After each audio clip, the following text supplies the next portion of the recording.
Hello and welcome to another Doctor's Assistant 1 video. Today I'm doing a review of the Star Wars The Black Series Ezra Bridger figure. This time the camera is on a tripod, so hopefully I'll have both hands free to have a better look at this figure. Ooh, kinky, not like that, pervert. But I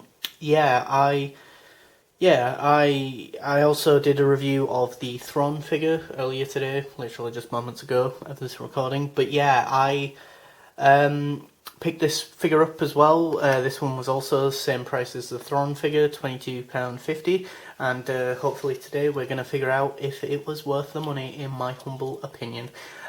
It's also the 9th of August 2023.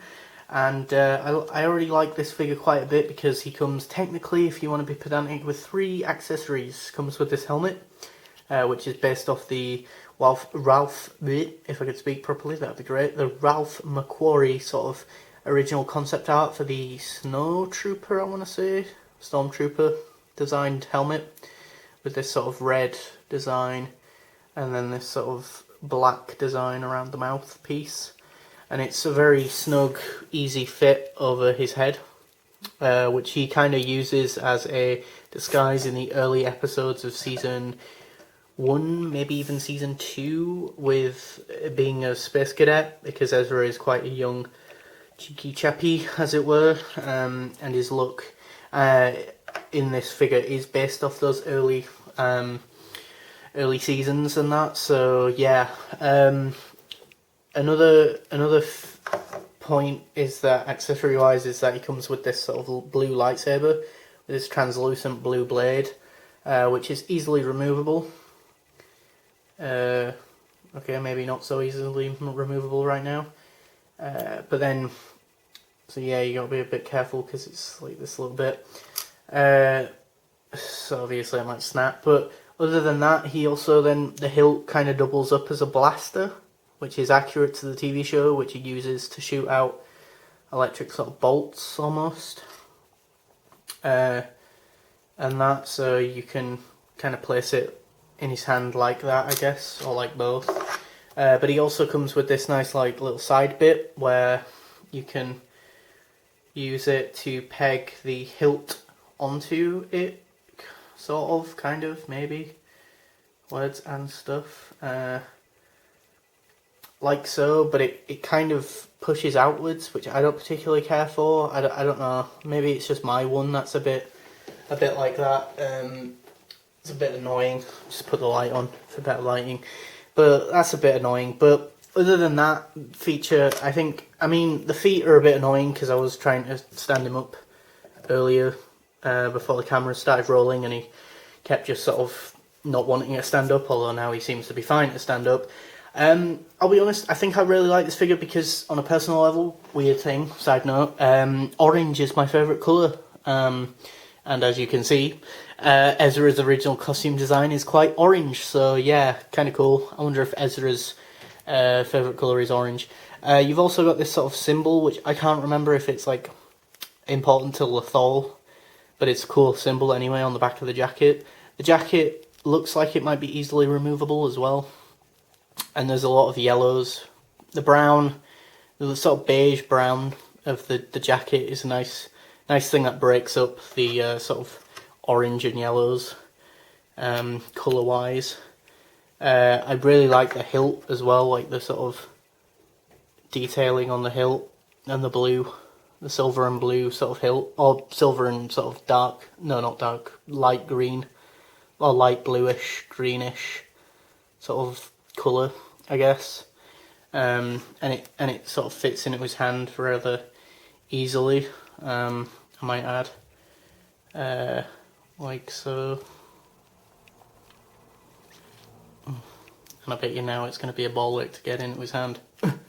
It's also the first Jedi that I've got in the collection as well. Articulation wise, he's also got a bit of brown on this side of his leg, as well as this dark brown knee pad almost, as well as like the sort of continued design of the Ralph McQuarrie sort of helmet you see on this knee pad. I like the sort of patchwork like legs. I don't know why, I just do.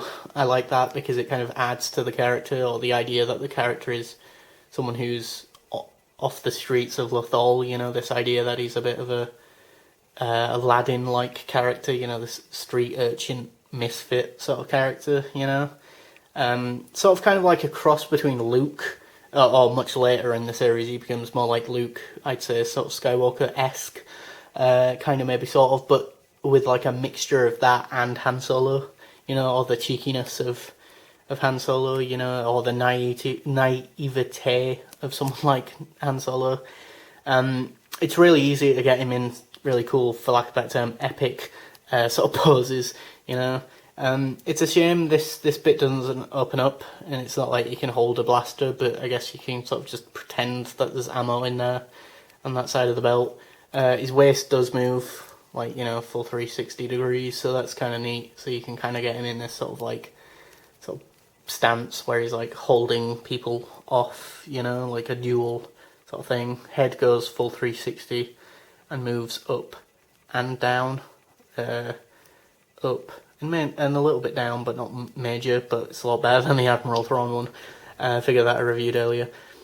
Back, forwards, crunch a bit, but not major. I know out of the basement they review a lot of Star Wars figures, and their big criticism recently has been the sort of front crunch, ab crunch needs to improve on the Black Series, and I guess I would agree with that. Obviously this leg can only go so far because of that, and likewise with the other leg actually, because of these sort of belt bit. But yeah, I mean, you can still get them going back, so you can still get them in a sort of like running pose, I guess, kind of, just about, I guess. You know, you can get him in some fairly decent leg poses, I guess. He obviously, as I just said earlier, can't spread the legs. You can't get him to do the splits too well, but last time I checked, I don't think he does do that in the series. And for whatever reason, if you don't like the jacket, you can remove the jacket. As I say, I think like it feels like, you know, like you can open it up. So I guess if you move the arms that way up and then try and take it off, you can do. Although I don't know why you would want to do that. But as I say, if you really don't like the jacket for whatever reason, it is removable. So that's a plus, surely.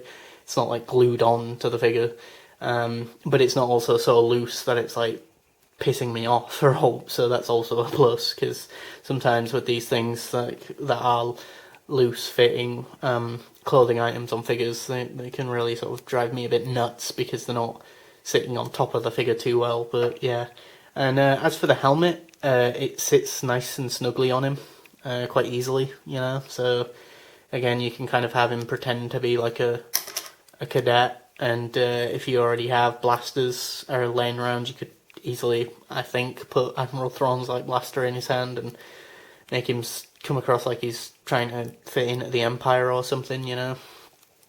But yeah, first Jedi in the collection, first Rebels character in the collection. Well, second actually, I guess, because obviously I have Admiral Thrawn, but none of the other Ghost crew. But yeah, pretty goddamn cool figure. Cooler than I anticipated, to be honest. I was very torn between this, the Luke from Season 2 ending of Mando in the robes with the green lightsaber, but that was quite a bit more expensive and also in plastic-free packaging, so I didn't know what it actually looked like. And then I was torn between Ezra, him, and Ayla Secura, I think her name is, from Attack of the Clones. Even though she pops up more in the Clone Wars than she does Attack of the Clones, but she was like the most expensive and probably the least knowable or known. Although I guess Ezra Bridger isn't that well known, but then he might be now that he's gonna hopefully pop up in Ahsoka Season 1. Knowing our look as fans, he'll probably pop up at the end. But yeah, really cool figure. Unique, as I say, lightsaber hilt, I think. I don't think there's any other ones that have like blasters / lightsaber, you know, so it's like a 2-in-1 accessory wise. So I think it is worth the money, definitely. You know, And he's a character much like Ahsoka. Most fans didn't like him at first, but he seemed to grow on people. But I think the thing is with characters like Ahsoka, and in this case Ezra Bridger, even if I could say his name right, they're kind of like characters that grow over time. You know, that start out very childish and immature, and then mature as the series go on. Because that's the thing. A lot of the characters, at least in Clone Wars and in Rebels, that you see are, as I say, very young at first, and then as the series go on, they are aging in front of your eyes, and therefore are learning lessons, and therefore maturing as you do from the age of like 10 to 20, quite a bit, last time I checked. So yeah, it's not unrealistic is basically the point that I'm trying to make. I guess fundamentally my biggest criticism, unfortunately, of this figure is the sort of lightsaber hook sort of bit. You know, I do wish that was a little bit easier to use, although I have just got it in quite a bit better here. So yeah, interesting. Maybe that's on me, I don't know, but yeah, I think of the two, I'm surprised this is the one that I like more than, say, Admiral Thrawn, even though I've had my eyes on Admiral Thrawn. Sounded less creepy in my head for a while, as opposed to Ezra Bridger. But yeah, thanks for watching. Please do comment, rate, and subscribe to the channel for more reviews and random videos. And yeah, thanks.